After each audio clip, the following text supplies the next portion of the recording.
Bonjour à tous chers mortels, c'est Dragma, on se retrouve pour les sorties de la semaine et des sorties que je trouve un petit peu fades à mon goût. Je précise à mon goût parce que j'ai pas vu grand chose de très intéressant, mais dans un sens, ça me fait moins acheter, c'est pas plus mal. Donc bon. Alors nous attaquons avec Banana Fish volume 7, la réédition de Panini. J'ai pas encore attaqué les Banana Fish, peut-être à l'occasion. Beck volume 4, Perfect Edition, ça pareil, peut-être à l'occasion. Et encore les mangas de musique, c'est pas mon gros délire quand même. Blue Sky Complex volume 6, du yaoi pour le coup. Captain Tsubasa Kid Dream volume 4. Les Captain Tsubasa, j'avais juste vu les animés, je me suis arrêté plus ou moins là. Fortnite of the Apocalypse volume 1 et 2. Alors bon, vu le style, c'est l'auteur de Seven Deadly Sins, hein, je pense qu'on reconnaît bien.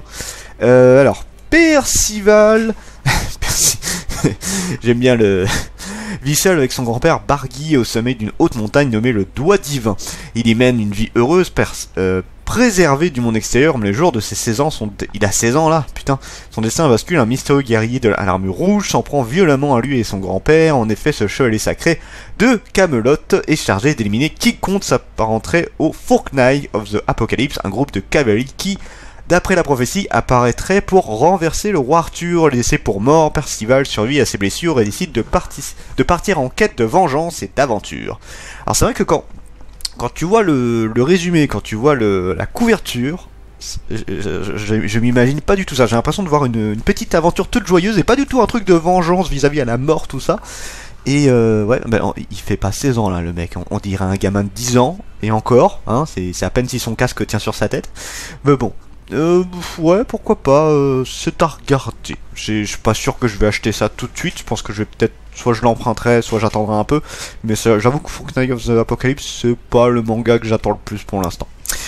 Fragment d'elle, volume 4, ça il y a des chances que je le pique à ma copine, parce que je me vois mal l'acheter tout de suite. Gantz, volume 2. Ça j'ai Gantz volume 2, ça les Gantz j'ai pas lu encore, j'aimerais bien les lire à l'occasion. Happy of the End, on est sur du yaoi, si je dis pas homosexualité, ouais c'est du yaoi. C'est vrai que les yaoi ils sortent plus le lundi, c'est marrant qu'ils sortent plus tard en ce moment. Félicitations, t'es toujours en vie, c'est ainsi que Chihiro fut réveillé par la voix d'un homme qui lui semble familier. Depuis la benne ordure en fin d'après-midi, affamé, fauché et abandonné par sa famille et son ex-copain, Chihiro se rend dans son bar préféré dans l'espoir de trouver une nouvelle victime à escroquer. Invité par le mystérieux Kaito à passer un moment à l'hôtel, il se fait soudainement agresser par celui-ci, qui semble être à la recherche d'une importante carte qu'il aurait volée. Quand Kaito découvre ce qu'il en a fait, il demande de disparaître, mais Chihiro n'a plus de foyer où rentrer. Oui, ok. C'est un petit peu particulier, mais pourquoi pas. Hikaru no Go, c'est le truc sur le Go. Ça en vrai, c'est le genre de manga, je me tâte à l'occasion, mais pas tout de suite. C'est plus la version Deluxe est très belle, mais elle est pas donnée. In Love After School. On m'a engueulé hier pendant le live, il faut que je lise plus de shoujo. C'est vrai que j'en ai pas. Et même là en attente de lecture, je crois que j'ai rien quasiment. À part les fruits de basket, mais bon, je suis pas pressé de les lire.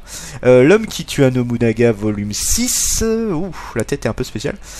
Le garçon de la terre et des lions. Volume 1 de la série. Un jour, Makoto, un lycéen qui adore les animaux, apprend qu'un étudiant de la tribu Maasai vient de séjourner chez lui. Alors qu'il s'imagine déjà les problèmes de communication et les chocs culturels qui les attendent, il est surpris à découvrir un jeune homme moderne et sociable appelé Luca. Au premier abord, celui-ci est persuadé que Makoto est une fille et se rapproche de lui, mais quand Makoto lui annonce qu'il est un garçon, ça n'empêche pas Luca de tomber amoureux. Oh. Un trou est un trou, hein, je vais te dire. Ouais, on m'a sorti ça hier, donc voilà, désolé. Les Foudres de l'amour, 5e et dernier tome. Ça me parle pas du tout, celui-là. Les Gouttes de Dieu, mariage. C'est hallucinant de voir à quel point les Gouttes de Dieu, ça continue encore et encore. C'est pas un manga que je pourrais acheter, je pense plus ça parle de vin, et c'est pas du tout mon délire, mais je peux concevoir le succès. Light of My Life, volume 1, encore du yaoi. Dans ce cas, je préfère que tu me guides. Minagi Kusei est un client régulier du salon de coiffure d'Akimaru. Son ancien camarade de lycée, brillant et promis un avenir prometteur, il se décide à plaquer son rêve de devenir médecin pour l'escorting. Sous l'incompréhension d'Aki, les deux garçons qui ont déjà franchi la limite de l'amitié n'ont peut-être pas réglé certains problèmes, mais d'il y a 10 ans habités ensemble leur permettra-t-il de se dire qu'ils ont sur le cœur. Peut-être, tu verras bien. Donc oui, bon, les gars, j'en prends pas beaucoup. Like the Beast volume 14, ça j'ai pas vu. Macbell, donc là on est encore dans les Nobi avec les personnages historiques, mais encore une fois, moi c'est que en un tome, ça ne m'intéresse absolument pas. Général écossais Macbell, c'était au service du roi Duncan, de retour de la guerre en compagnie de son frère d'armes Banco. Il rencontre 3 sorcières qui leur font d'étranges prédictions. Le premier sera nommé Tan de Condor avant d'accéder au trône, et le second engendrera une lignée de rois. Excusez-moi. C'était dur. Voyant la première prophétie se réaliser suite à l'obtention du nouveau titre de son époux, Lady Macbell, avide de pouvoir, encourage son mari à tuer le roi afin de prendre sa place. Après ce meurtre, le sang appelant le sang et la folie noble et autres serviteurs prendront la vie les uns après les autres. L'histoire est intéressante, mais en un tome, je pense que c'est compliqué de raconter ce genre de personnage historique. Faites-en des histoires complètes, pas juste un tome qui résume très brièvement tout le truc. Moi je trouve ça très dommage. Mao volume 8, je sais pas si je le prendrai un jour. Mash volume 7, je sais pas si c'est encore autant que succès, parce que ça marchait très bien au début, là je sais pas ce qu'il en est. Miss Fantasme volume 2, pourquoi pas, lui c'est un titre qui me tenterait plutôt bien. Mon colloque d'enfer, 11e et dernier tome de la série. J'avais commencé, j'avais beaucoup aimé mon colloque d'enfer, et j'aimerais bien continuer à l'occasion. Nos jours heureux, ça doit être du yaoi, ça romance, cool, ouais, à voir. Kotaro, surnommé Kota, et Shinpei sont 2 amis d'enfance qui habitent à la campagne, camarades de lycée, proches comme des frères, ils sont inséparables, quitte à dormir l'un chez l'autre la moitié du temps. Mais leur relation prend petit à petit une autre tenue lorsqu'ils se réfugient dans la maison abandonnée près de chez eux. Kota se satisfait de la situation telle qu'elle est et ne réfléchit pas trop à l'avenir, mais les choses sont différentes pour Shinpei qui aborde des sentiments profonds pour son meilleur ami. Lui et Kota parviendront-ils à se retrouver sur la même longueur d'onde? Ouais, bon, surtout en un tome, ça me tente moyen. Parasite Reversi volume 4, pas vu. Pilote sacrifié, ça avait pas été repoussé ça d'ailleurs. Sasaki Tomoji, un aviateur à l'école de pilote de l'armée de terre de Okota. Ses capacités sont très vite remarquées, il devient pilote d'attaque spéciale dans le 4e corps aérien. La mission qui se voit confier consiste à se jeter avec son appareil sur l'ennemi. Il devient un Tokohei, plus connu en Occident sous le nom de Kamikaze, découvrant comment Tomoji a pu rentrer vivant à 9 reprises. Les fameux kamikazes du Japon, c'est un truc qui fait quand même assez flipper. Quand Takagi me taquine, volume 15, ça il faut vraiment que je rattrape la série. J'ai réussi à rattraper We Neverland, ça je suis très content, mais Takagi, il faut vraiment que je rattrape la série. Que je vous conseille énormément, il y a la saison 3 qui est en cours là. Rain, volume 34, pas vu pour le coup. Sam différent. Ouais, du yaoi, ça me parle pas du tout. Sarissa of Noctilucen Claude, volume 5, c'est joli en tout cas. La couverture est jolie, je serais tenté de le prendre celui-là. Scarlet Soul, donc c'est du H2T, je suis vraiment pas fan des H2T, aucun titre que j'ai vu chez eux ne m'a intéressé, c'est impressionnant. J'en ai lu 5 chez eux et à chaque fois j'ai été ultra déçu. Shibuya L, 11e tome, hein, j'en connais une qui va être triste que ce soit la fin. Mais une série qui était vachement cool, qui changeait un peu, ça reste du post-apocalypse, mais qui était vraiment très sympa. Alors, Shigaim, alors ça, vu la gueule, ça doit être tiré de la fameuse légende qui est liée au Japon sur la femme avec le grand sourire. Là, en fait, elle a la mâchoire qui est quasiment éclatée. Et j'ai vu un film dessus qui était pas mal. Alors, on va voir si c'est bien ça. Echi. Wow, j'aurais pas pensé à du Echi pour ça. La vie de Osamu Hirota va radicalement changer le jour où il décide de suivre un garçon mystérieux, Tsuchi Tachibana. Ce dernier le conduit dans une étrange manoir à la rencontre de Miwako. Son monde va alors basculer dans l'horreur. Comment va-t-il faire face à sa nouvelle nature? Donc c'est pas précisé. C'est pas précisé si c'est ça. Je pense que je le prendrai, il n'y a pas trop de soucis. Ce sera sûrement mon premier manga de Mangetsu, parce que j'en ai pas acheté de chez eux pour l'instant. Mais lui, ouais, il y a des chances. Je sais pas si c'est tiré sur cette légende-là, mais pourquoi pas.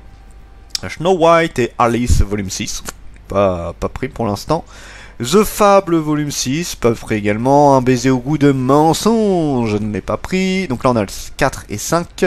Viewfinder, volume 11. Ça, j'ai pas lu, mais j'avais vu un petit peu à quoi ça ressemblait. Wolf Pact, voyons voir celui-là. Terminant en un tome, c'est du yaoi encore une fois. Loin au cœur de la montagne vivent les descendants de Fenrir. Ouf, mi-loup, mi-humain, afin de renforcer leurs liens, la meute de la vallée dirigée par l'alpha Garms et la meute du lac dirigée par les jumeaux Ati et Skoll doivent se lier lors d'une cérémonie de mariage qui unira Garm et Skoll. Mais lorsque la promise Skoll décède de façon abrupte, quelques jours avant la cérémonie, c'est son frère jumeau Ati qui décide de sceller le pacte à sa place. Or, tout change lorsque Garm et Ati décident de se rendre à l'endroit où Skoll a eu son incident. Tout ça en un tome. Il a intérêt à être fat parce que ça va être compliqué, chant. Oh, pourquoi pas. Yuzu, la petite vétérinaire. Il y avait un manga là, c'est une vie aux zoo, je crois que j'avais pas du tout aimé. Je sais pas ce que ça vaut ça pour le coup. Alpi the Soul Sender. Ça j'avais beaucoup aimé la première couverture, après j'ai pas encore lu. Dernier ferry pour le succès. Lézard Noir en plus. Lézard Noir je suis très fan. Terminé en 2 tomes. Ça je suis tenté pour celui-là. Yoko Kojiri est une scénariste à succès qui écrit pour la télévision, mais les jours où elle est exposée à une affaire de meurtre, elle décide de se réfugier dans sa campagne natale et oublier les critiques qui s'étalent sur les réseaux sociaux. Pour cela, elle a embarqué sur un bateau dont la particularité est de tourner en rond. D'accord. Commence alors un délirant voyage entre persécution, illusion et angoisse à la page blanche. Yoko parvient-elle à revoir sa mère, à séduire le capitaine et surtout à rendre dans les temps le dernier scénario sur lequel elle travaille. Ça m'a l'air bien perché, mais pourquoi pas. Guess what? Ah, c'est vrai que c'était un des gros titres de Ki-hoon. Ça a fait un bide absolu, ça a pas du tout marché. Moi j'ai trouvé ça vraiment très fade comme manga. Donc je sais pas ce qu'il en est maintenant, est-ce que ça... Déjà je me rappelais même pas que les tomes continuaient à sortir, mais franchement j'avais trouvé ça pas terrible du tout. Les chroniques d'Asfareo, excusez-moi j'ai très mal prononcé, ça j'aimerais bien le lire à l'occasion. Lost Children c'est pareil, j'avais vaguement attaqué mais j'avais pas trop accroché.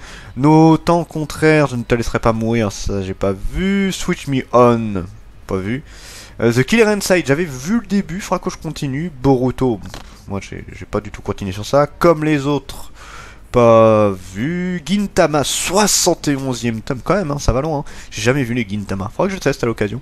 Gleipnir volume 10, ça il faut que je continue la série, j'avais beaucoup aimé.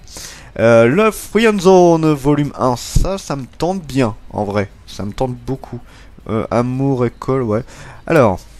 Du coup, qu'elle passe son temps à rêver du jour où elle aura enfin un petit ami, Hachi fait la connaissance de Mizuno, un des beaux gosses du club de foot, c'est toujours ça. Elle ignore pourquoi, mais ce garçon qui la admire tant semble la traiter de manière particulière. La jeune fille n'a aucune expérience en amour, et là, entre les espoirs et les doutes, autant dire que c'est le chaos dans sa tête. Comment son cœur peut-il s'emballer à ce point alors qu'elle est censée n'être que des amis? Un part après l'autre, la jeune lycéenne va vite découvrir la complexité de l'amour. Ça m'a l'air très cliché, mais pourquoi pas. Faudra que j'en relise à l'occasion d'un peu de romance. Mission Yosakura Family volume 6. La couverture est pas mal. Serra of Zen, ça j'aimerais beaucoup reprendre les Serra of Zen. J'avais beaucoup aimé la série. Shiayuki aux cheveux rouges, volume 24, ça j'ai pas vu. Sky Hag Survival Next Level, volume 5. J'ai pas fini Sky Hag Survival, mais j'avais beaucoup aimé cette série là, et là on a Next Level, j'aimerais bien voir, franchement je suis tenté pour regarder. Donc voilà, c'est tout ce qu'on a pour cette semaine. Je vous dis, j'ai pas vu des gros titres qui m'a beaucoup intéressé, on verra la semaine prochaine, peut-être que j'aurai plus de surprises. C'était Dragmar et je vous dis à la prochaine, chers mortels.